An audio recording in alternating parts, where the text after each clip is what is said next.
நம்ம பார்க்க போறோம். ஜெபம் செய்வதன் மூலமா பெரிய வெற்றிகளை பெறுகிறார்கள், பெறுவோம், பெற்றிருக்கிறோம். ஜெபத்தின் மூலமா ஜெபம் பண்றதுனால என்ன பலன் சார்? ஜெபம் பண்றோம், ஜெபம் பண்றதுனால என்ன சார் கிடைக்குது? ஜெபம் காலையில ஏந்து ஜெபம் பண்றோம், சில நேரத்தில் ஜெபமே பண்றதும் கிடையாது. இப்போ ஜெபம் பண்றதுனால என்ன பிரயோஜனம் சார்? ஜெபம் பண்றதுனால பெரிய வெற்றிகளை எடுக்கலாம். அதனால தான் ஜெபம் பண்ணணும். ஜெபத்தின் மூலமா பெரிய வெற்றியை அடையலாம் நம்ம. அதனால தான் பைபிளில் ஆண்டவர் சொல்லும்போது சொல்லியிருக்காரு பாருங்க. லூக்கா எழுதின சுவிசேஷ புஸ்தகத்தில் 18ஆம் அதிகாரம் 1ஆம் வசனத்திலிருந்து நம்ம வாசிக்கலாம். ஏன் ஜெபம் பண்ணணும்? எதுக்கு ஜெபம் பண்ணணும்? சோர்ந்து போகாமல் எப்பொழுதும் ஜெபம் பண்ண வேண்டும் என்பதை குறித்து அவர்களுக்கு அவர் ஒரு ஓமையை சொல்றாரு. பாருங்க என்ன சொல்றாருன்னா, எடுத்தவொன்னு நான் சோர்ந்து போகாம ஜெபம் பண்ணு, சோர்ந்து போகாம ஜெபம் பண்ணு. நேற்று ஜெபம் பண்ண நடக்கலை, இன்னைக்கு ஜெபம் பண்ண நடக்கலை, நாளைக்கு ஜெபம் பண்ண போறேன் நடக்குமான்னு தெரியல, இப்படி நினைக்க வேணாம். நம்ம சோர்ந்து போகாம ஜெபம் மட்டும் நம்ம என்ன பண்ணணுமா? சோர்ந்து போகாம ஜெபம். ஒரு காரியத்தை எடுத்தோம்னா விடாதீங்க, தொடர்ந்து சோர்ந்தே போகாதீங்க. நேற்று பண்ணோம், போன வாரம் பண்ணோம், போன மாசம் பண்ணோம், இன்னும் எவ்வளோ ஜெபம் தான் பண்றது, என்னதான் பண்றது, ஒன்றும் புரியல அப்படி நினைக்கவே நினைக்காது. ஆண்டவரே சொல்ற ஒரு வார்த்தை நல்லா கவனிக்கணும். சோர்ந்து போகாம எப்பவுமே ஜெபம் பண்ணுங்கன்னு ஒரு கதையை வேற சொல்றார். சொல்லிட்டு என்ன சொல்றாரு? சோர்ந்து மட்டும் ஜெபத்துல எதுல சோர்ந்து வேணாலும் போ, ஜெபம் மட்டும் பண்றதுல சோர்ந்து போயிடாத, நீ பண்ணிக்கிட்டே இரு, அதுக்கு பலன் இருக்குதுன்ற. நீ தண்ணி ஊத்திக்கிட்டே இரு, செடி வளரும்ன்ற. நீ தண்ணி ஊத்திய நாத்து வளரும், நீ தண்ணி ஊத்த ஊத்த நெல் வளரும், பயிர் வளரும், எல்லாம் வளரும், ஊத்த ஊத்த வளருன்ற மாதிரி நம்ம என்ன பண்ணோம்?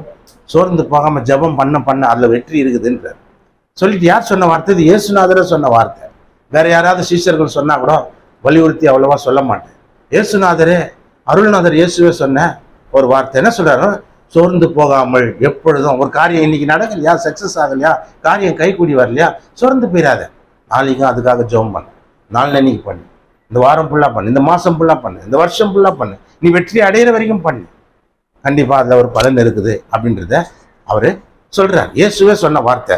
சோர்ந்து போகாமல் எப்பொழுதும் ஜெபம் பண்ண வேண்டும் என்பதை குறித்து அவர்களுக்கு அவர் ஒரு உவமையை சொன்னார். அது என்ன சொன்னார்? ஒரு கதையை சொல்றாரு. என்ன சொல்றாரு? ஒரு பட்டணத்துல ஒரு நியாயாதிபதி இருந்தான். அவன் தேவனுக்கு பயப்படாதவனும் மனுஷரை மதியாதவனுமா இருந்தான். அந்த பட்டணத்துல ஒரு விதவையும் இருந்தாங்க. அவள் அவனிடத்தில் போய், எனக்கும் என் எதிராளிக்கும் இருக்கிற காரியத்தில எனக்கு நியாயம் செய்ய வேண்டும் என்று. பாருங்க, ஜபமோ விண்ணப்பமோ எல்லாமே ஒன்னா தான் வரும். அதனாலதான் சொல்றேன், இந்த விண்ணப்பம் வேண்டுதல் எல்லாமே அந்த ஜபத்துல அடங்குறது தான். அதனாலதான் அவர் சோர்ந்து பார்க்காமல் ஜபம் பண்ணு சொல்லிட்டு கீழே வந்து அந்த விதவை ஒரு நியாயாதிபதி கிட்ட போயிட்டு, எனக்கும் என் எதிராளிக்கும் இருக்கிற விஷயத்துல நியாயம் செய்ய வேண்டும் என்று விண்ணப்பம் பண்ணினாள். நல்லா கவனிங்க. வெகு நாள்னா நல்லா கவனிச்சிங்கன்னா, நீங்க 2 நாள் ஜெபம் பண்ணிட்டு நடக்கலன்னு விட்டுறக்கூடாது. அதுனால்தான் சோர்ந்து போகாமன்றார். ஏன் அருள்நாதர் சொல்லும் போது சொல்றாரு, சோர்ந்து போகாம ஜெபம் பண்ணா, நம்ம 2 நாள் ஜெபம் பண்றோம், ஒரு வாரம் ஜெபம் பண்ணிட்டுப்பா என்னத்த பண்றது, ஒன்றும் நடக்க மாட்டேங்குது, அது சோர்ந்து போயிடக்கூடாதுன்னு தான் சொல்றேன். அவனுக்கு என்ன இல்லையா? வெகு நாள்னா 5 மாசமா 10 மாசமா கணக்கு போடல. வெகு நாள்னா ரொம்ப நாள் இல்லையா?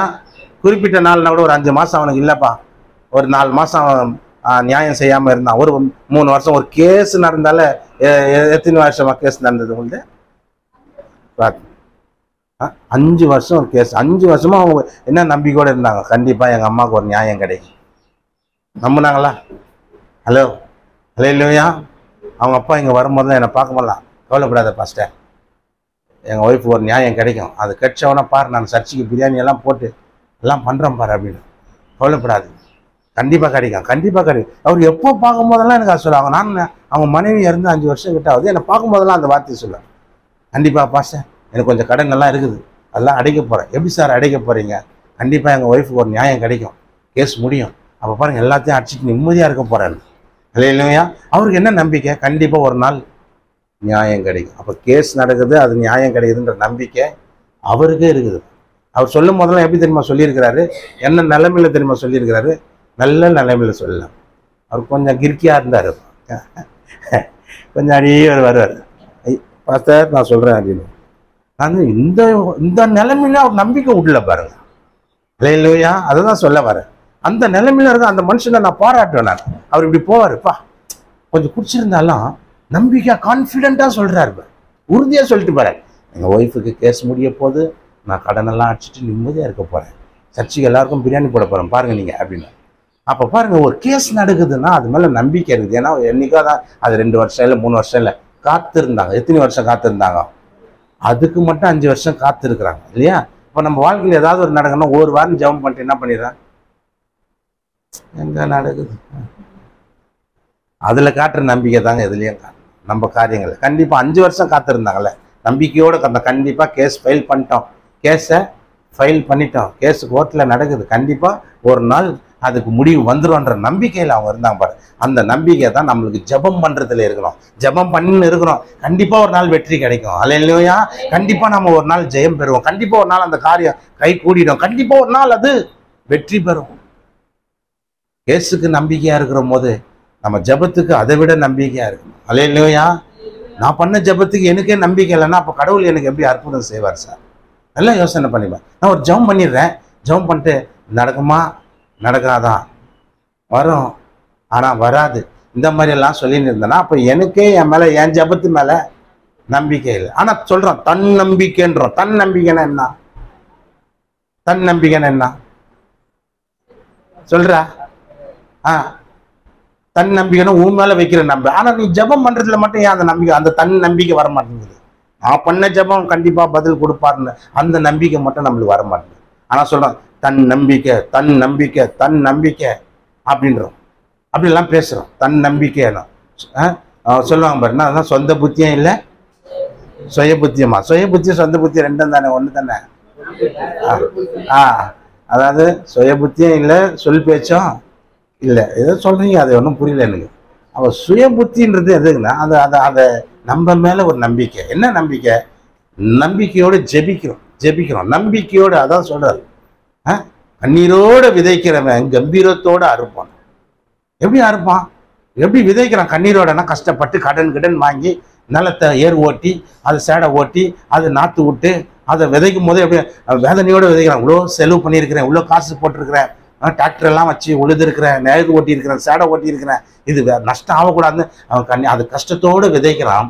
ஆனால் அறுக்கும் போது எப்படியா இருக்கலாம்? விளைச்சலை பார்த்துட்டு எம்மாடியோ எப்படியோ 100 மூட்டை திரண்டா சாமி நன்றியப்பான்னு ஒரு மகிழ்ச்சியோட அறுக்கிறோம். அதான் சொல்ல நம்பிக்கையோடு விதைக்கிறோம். விதைக்கும் போது என்ன அறுக்கப்போம்மா, அறுக்க மாட்டோமா, விளையம்மா விளையாதா, பூச்சி கீச்சி அரைச்சி சாப்பிட்றோமா, இல்லை மழை வந்து சேதமாயிடுமா அப்படின்னு நினச்சிக்கினாவா விதைக்கிறீங்க? நம்பிக்கையோட விதைக்கிறீங்க. என்னென்ன கண்டிப்பாக இவ்வளோ விதைக்கிறோம், ஒரு மூட்டை விதைக்கிறோம், கண்டிப்பாக 100 மூட்டை அறுப்போம் அப்படின்ற எண்ணத்தில் நம்பிக்கையில் விதைக்கிறீங்க. அதுக்கு ஒரு நம்பிக்கை இருக்குது. அதே மாதிரி கேஸ் வந்தால் கேஸ் கண்டிப்பாக ஒரு நாள் முடிவு வரேன்னு சொல்லிட்டு அது 3 வருஷம் இல்லை 5 வருஷம் வரைக்கும் பொறுமையாக காத்துனுக்கிறீங்க இல்லையாம்மா? அல்லேலூயா. இப்போ நீங்கள் கேஸை போட்டு அப்பப்போ போய் கோர்ட்லையும் ஜட்ஜுக்கிட்டேயும் வக்கீல்கிட்டேன் என்ன அவளை அப்படியே கேட்டுன்னு இருப்பீங்க. வக்கீல் ஒரே வார்த்தை சொல்லுவார், ஆட்டோமேட்டிக்காக உங்கள் வீட்டுக்கு லெட்டர் வரும், போ, உன்னை கூப்பிடுவாங்க, போ, ஃபோன் பண்ணுவாங்க, போ, கேஸ் முடிஞ்சவொன்னா உன்னை ஆட்டோமேட்டிக்காக கூப்பிடுவாங்க, போ அப்படின்னு சொல்லுவாங்க. அப்பப்போ போய் கேட்டுனா இருப்பீங்க ஜட்ஜுக்கிட்டேயும் வக்கீல்கிட்டையும், என்னாச்சு என்னப்பா என்னாச்சு என் கேஸு அப்படின்னு கேட்டுனா இருப்பீங்க. இல்லை, கண்டிப்பாக என்ன பண்ண வக்கீல் சொன்ன வார்த்தை இப்போ ஒரு நாள் முடியணும், அப்படியே நம்பிக்கையாக இருக்கிறோம், ஒரு நாள் முடியுது. அது 5 வருஷம்னாலும் காத்திருக்குங்க. அதே போல தான் உங்கள் ஜெபத்துக்கு அதிகமாக நீங்கள் காத்திருக்கணும். அதனால தான் அருள்நாதரே சொல்லும் போது என்னன்றாருன்னா, சோர்ந்து போகாமல் ஜெபம் பண்ணுங்க, அதில் செம்ம பலன் இருக்குதுன்றார், நியாயம் கிடைக்குன்றார். கண்டிப்பாக ஒரு நாள் உனக்கு அற்புதம் நடக்கும், அதிசயம் நடக்கும், காரியம் கைகூடி வரும், உன் வேண்டுதல் கேட்கப்படும். நம்பிக்கையோட ஜெபம் பண்ணு, சோர்ந்து போயிடாது. அதில் மட்டும் சோர்ந்து போகவே போகாத, டெய்லி பண்றத நீ பண்ணிட்டு போயினே. அல்லேலூயா.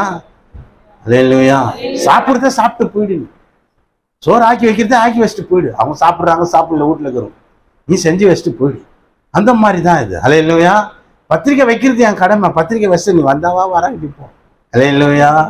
கர்த்தர் நல்லவர். அந்த மாதிரி தான் நம்ம என்ன பண்றோம், ஜெபம் பண்ணிடுங்கன்ற. அது நடக்கல, அப்புறம் நடக்கட்டும், கண்டிப்பா நடக்கும் அப்படின்ற சொல்றாரு. ஒரு பட்டணத்துல ஒரு விதவையா, அவங்க யாரு? விதவை. ஒரு நியாயாதிபதி கிட்ட போய் கேட்குறாங்க, சார் எனக்கும் என்னுடைய எதிராளிக்கும் ரொம்ப பிரச்சனையா இருக்குது, ஒரு போராட்டமா இருக்குது, எனக்கு ஒரு நியாயம் செய்யுங்கன்னு சொல்லி அப்பப்போ போய் அடிக்கி கேட்டுருந்தாங்க. அவனுக்கு பாருங்க, அந்த இவங்க விண்ணப்பத்தை கேட்டு அதை சரி பண்றதுக்கு வெகு நாள் வச்சுருந்தான். நான் பாருங்க, அந்த பெட்டிஷனை, அந்த விண்ணப்பத்தை, அந்த ப்ரேயர் ரிக்வெஸ்ட்டை, அந்த ஆர்டர் ஃபார்மில் ரொம்ப நாள் அப்படியே வெயிட்டிங் லிஸ்ட்டில் வச்சுட்டுக்கிறாங்க, ஃபைலை மூவ் பண்ணாமல். வெகு நாள் வரைக்கும் அவனுக்கு என்னல்ல, வெகு நாள் வரைக்கும் அவனுக்கு மனதில்லாது இருந்தது. பின்பு அவன், நான் தேவனுக்கு பயப்படாமலும் மனுஷரை மதியாமலும் இருந்தும் இந்த விதவை எப்பொழுதும் என்னை தொந்தரவு செய்கிறபடினால் அடிக்கடிக்கு வந்து என்னை அலட்டாதபடிக்கு இவளுக்கு நியாயம் செய்ய வேண்டும் என்று தனக்குள்ளே சொல்லிக்கொண்டான். அவனுக்கு டென்ஷன் ஆயிடுச்சு. நான் கடவுளுக்கும் பயப்பட ஆள் இல்லை, மனுஷனையும் மதிக்கிற மாட்டேன், இப்படியாப்பட்ட என்னையும் ஒரு லேடி சும்மா வந்து தொந்தரவு கொடுத்துங்கிறது. தினமும் வீட்டு வாசல வந்து சார் அப்படின்னு தினமும் செக்யூரிட்டி கிட்ட சண்டை, அவரை பார்க்கணும் சொல்லணும் அவர்கிட்ட. அப்போ அவன் சொல்றான், நான் கடவுளுக்கு பயப்படாத ஆளு, மனுஷனையும் மதிக்க மாட்டேன் நான், அப்படியாப்பட்ட என்னையும் ஒரு அம்மா ஆட்டி படைக்குதுரா அப்படின்னு. ஆட்டி கண்ணில் விரல விட்டு ஆட்டுது போல அவர் சொல்றாரு. நம்ம சொல்றது தான் அப்படி சொல்லுவோம். அவர் சொல்றாரு, அடிக்கடிக்கு அலட்டாதபடிக்கு அப்படின்னு சொல்லிட்டு இவளுக்கு நியாயம் செய்ய வேண்டும் என்று தனக்குள்ள அவனுக்குள்ளவே திங்க் பண்ணிக்கினானா, யோசனை பண்ணிட்டான் அவன். அம்மா அந்த அம்மா இன்னொரு வாட்டி நம்ம வீட்டு வாசலே வரக்கூடாதுரா, இதுக்கு ஏதாவது ஒன்று செஞ்சிடணும், ஏதாவது ஒன்று இது கேஸை முடிச்சிடணும் அப்படின்னா அவனுக்குள்ளவே மனசுக்குள்ள சொல்லிக்கிட்டானா பாருங்க. பின்னும் கர்த்தர் அவர்களை நோக்கி, அநீதி உள்ள அந்த நியாயாதிபதி சொன்னதை கொஞ்சம் திங்க் பண்ணி சிந்தித்து பாருங்கள். அந்தபடியே தம்மை நோக்கி இரவும் பகலும் கூப்பிடுகிறவர்களாகிய நீடிய பொறுமை உள்ளவராயிருந்து, அல்லேலூயா, அதான் சொல்றாரு. ஒரு அநியாயக்காரனா இருக்கிற நீதிபதி அவன். எப்படி? அவன் நீதிபதி தான், பட் அநியாயக்காரன். அவனுக்கு பேர் என்ன? நீதிபதி. லஞ்சம் வாங்குறவர், ஏதாவது ஒன்று பண்றவர், ஏதோ ஒன்று செய்கிறவர். ஆண்டவரே அவருக்கு சொல்றாரு, என்ன சொல்றாருன்னா, பின்னும் கர்த்தர் அவர்களை நோக்கி அநீதி உள்ள அந்த நியாயாதிபதி, அண்ணா மோசமான அந்த நியாயாதிபதி, லஞ்சம் வாங்குற அந்த நியாயாதிபதி, பொல்லாத அந்த நியாயாதிபதி சொன்னதை கொஞ்சம் பொல்லாத ஆள் அவனே என்ன சொல்றான் கொஞ்சம் கவனி. அந்த அம்மா திருப்பி வந்து நம்மளை தொந்தரவு கொடுக்கக்கூடாது. அப்பனா என்ன பண்ணணும்? அந்த கதையை முடிச்சிடணும். அது கதையனாக்கா அந்த கேஸை முடிச்சிடணும். அல்லேலூயா. கதையை முடிச்சிடணும்னா அதை வேற எதை நினச்சிக்க போறீங்க? அதோடைய கேஸை முடிச்சிடணுன்றார். அது வழக்கு என்ன? அந்த வழக்கை முடி. அதோடைய கேஸ் என்ன? அதை முடி. அது பிரச்சனை என்ன? அதை தீரு. அதுக்கு என்ன ப்ராப்ளம்? அதை சால்வ் பண்ணு அப்படின்றது தான் அவர் சொல்றார். அதே மாதிரி சொல்றார், என்ன சொல்றார்? அந்த அநீதி உள்ளவனே அப்படி சொல்லும் போது, இரவும் பகலும் நீ வேண்டிக் கொள்ற, இரவும் பகலும் ஜெபிக்கிற, உன் விஷயத்துல நான் கொஞ்சம் பொறுமையா ஏன் தெரியுமா இருக்கிறேன்? உனக்கு நல்லதை செய்யணுன்றதுக்காக தான். அல்லேலூயா. நம்ம சொல்ற கர்த்தாவே காலில் சுத்தண்ணி ஊத்துற மாதிரி இப்போ இன்னைக்கே நடக்கணும். ஒரு அம்மா சொன்ன, இன்னைக்கே நடக்கும், இந்த வாரமா நடக்கணும் ரைட் நவ் அப்படின்னு இப்பவே இருந்து நான் சொன்ன பொறுமையா இருக்கிறேன். ஏன் தெரியுமா? லட்சுமி அம்மாவுக்கு அந்த பகுதியிலேருந்து தான் வரணும்னு ஒரு மாதிரி. ஏன் பொறுமையா இருந்தார்? என்னம்மா கொடுக்கணும்னா போன ஸ்டார்டிங்லேயே கொடுத்துருவார், போன வருஷமா கொடுத்துருப்பார். இதுதான் உனக்கு அப்படின்றது ஆண்டவர் செய்கிற ஒரு நியாயம். அல்லேலூயா. ஏன் அவங்களுக்கும் பொறுமையாக இருந்தார்? 5 வருஷம் 3 வருஷத்துலேயும் முடிச்சிருக்கலாம் இல்லையம்மா. ஏன் 5 வருஷம் ஆனால் அவங்க சோர்ந்து போகாமல் அவங்க ஸ்டெடி ஆகணுன்றதுக்காக இப்போ பாருங்க நிம்மதியாகிடுச்சு. எல்லாம் என்னென்ன பண்ணுமோ எல்லாம் முடிச்சிட்டு. அல்லேலூயா. அந்த மாதிரி ஏன் பொறுமையாகிறாரு தம்பி? ஏன் பொறுமையாகிறாரு? உனக்கு ஒரு நல்லது செய்யணுன்றது தான் பொறுமை. அவசரமாக ஏதோ அறுக்க பறக்க ஏதோ ஒன்று செஞ்சுட்டா அது நல்லா இருக்காது இல்லையா? சொல்லுவாங்கல்ல, ஆற பொறுத்தவன் அப்படியே சொல்லுவாங்க. அல்லேலூயா. நீங்க ஸ்டெடியா இருக்கீங்களான்னு நோட் பண்றேன். சோறு கொதியுது, அது வரைக்கும் வெயிட் பண்ணலாம். சீக்கிரமா. அது யாருக்கு பொருந்ததோ இல்லையோ, எனக்கு பொருந்திச்சு என் வாழ்க்கையில அந்த வார்த்தை. உண்மையிலே நான் பசியில வந்து எங்க அம்மா சோறு ஆகிக்கிறேன், சீக்கிரமா.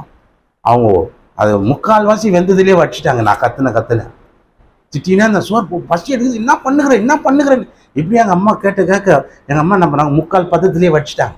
வச்சு தட்டில் அப்படி போட்டாங்க. ஆவி பறகுது. போட்டவனா நான் என்ன பண்ணிட்டேன், டக்குன்னு எடுத்து வாயில் போட்டு நம்பரும் முள்ள அப்படியே பொங்கி போன மாதிரி ஆயிடுச்சு. அது எங்கள் அம்மா அப்போ தான் என்ன சொன்னேன், ஆக்க பொறுத்தவன் ஆற பொறுக்கணும், அதுக்கு தான் நான் அவசரப்பட்டு நீ அப்படின்னு சொல்லிட்டு போய் பால் வாங்கி வந்து கொடுத்தாங்க. அந்த பாலை வாயில் விட்டு கொப்பிடுச்சு. அம்மா 2 நாளைக்கு சோறு தூண்ண முடியாமல் ஆயிடுச்சு. அப்போனா அதான் சொல்லுவேன், ஆக்குற வரைக்கும் வெயிட் பண்ண ஆளு, அது கொஞ்சம் ஆறுறது வரைக்கும் வெயிட் பண்ண. ஆறுனா நல்லா வாரியே சாப்பிடலாம். சூடா இருக்கும்போது கொஞ்சம் கொஞ்சமா சாப்பிடுறதாகுது. அது அப்படின்னு இப்போ ஆறிடுச்சுன்னு வச்சுக்கோ, வாரி அடிக்கலாம். இல்லையா?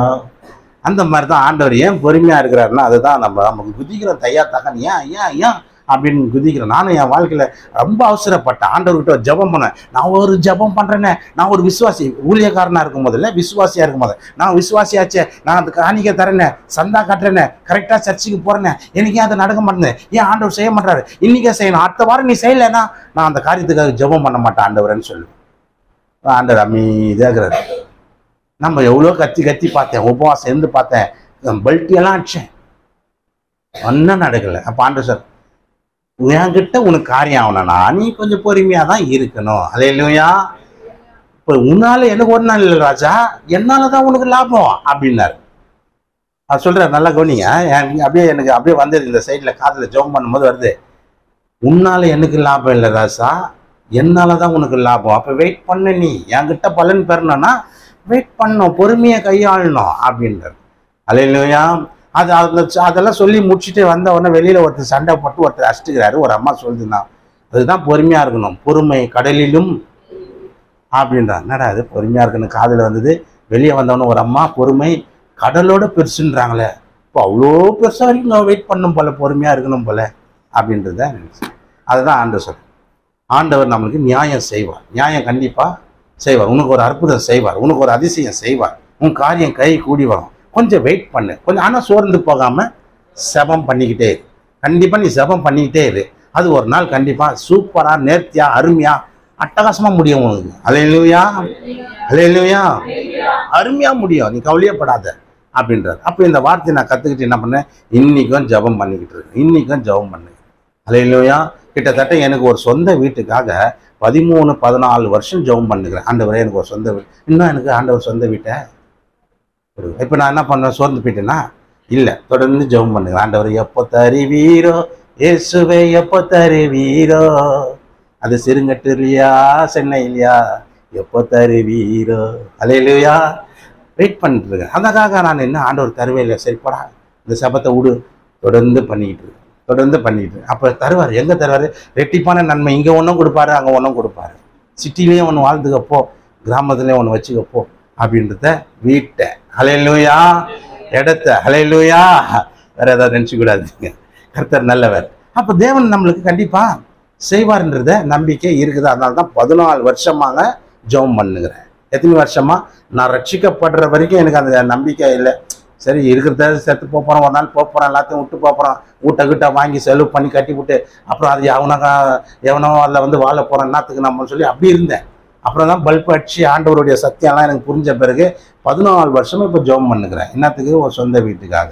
14 வருஷமா இன்னும் நடக்கலாம், ஆனால் ஜெபம் பண்ணிட்டு இருக்கிறேன். கண்டிப்பா ஒரு நாள் வெற்றி. 5 வருஷம் கழிச்சு ஒரு வெற்றி கிடைச்சது போல, அந்த அம்மாவுக்கும் 3-4 வருஷமா ஜெபம் பண்ணி ஒரு வெற்றி கிடைச்சது போல, எனக்கும் இந்த 14 வருஷத்துக்கு பிறகு ஒரு வெற்றி கிடைக்கும். அல்லேலூயா, அல்லேலூயா. அப்போ அதனால தான் சொல்றேன், சோர்ந்து போகாம ஜெபம் பண்ணு. வெகு நாள் நம்மளுக்கு அவன் வெகு நாள் அது செய்யவே இல்லையா பாரு. வெகு நாள்னா ரொம்ப நாள் செய்யலையாம். அப்போ ரொம்ப நாள் அந்த அம்மாவை என்ன பண்ணிருக்குது, போய் போய் போய் ஜெபம் பண்ணிருக்குது, விண்ணப்பம் வச்சுக்கினே இருக்குது, சார் செய்யுங்க சார், செய்யுங்க சார்னு. அல்லேலூயா. அதுக்கப்புறம் வெற்றி கிடைச்சது. அந்த அம்மாவுக்கு ஒரே மகிழ்ச்சி, கொண்டாட்டம். அந்த ஊரே பாராட்டி இருப்பாங்க, அம்மா இப்போதான் கேஸ் முடிஞ்சுதுரா, அந்த அம்மாவுக்கு நல்லபடியா முடிப்போ அப்படின்னு சொல்லி ஆசீர்வாதம் வந்திருப்பாங்க. பாருங்க, யாத்ராகம்ன்ற ஒரு புஸ்தகம் இருக்கிறது.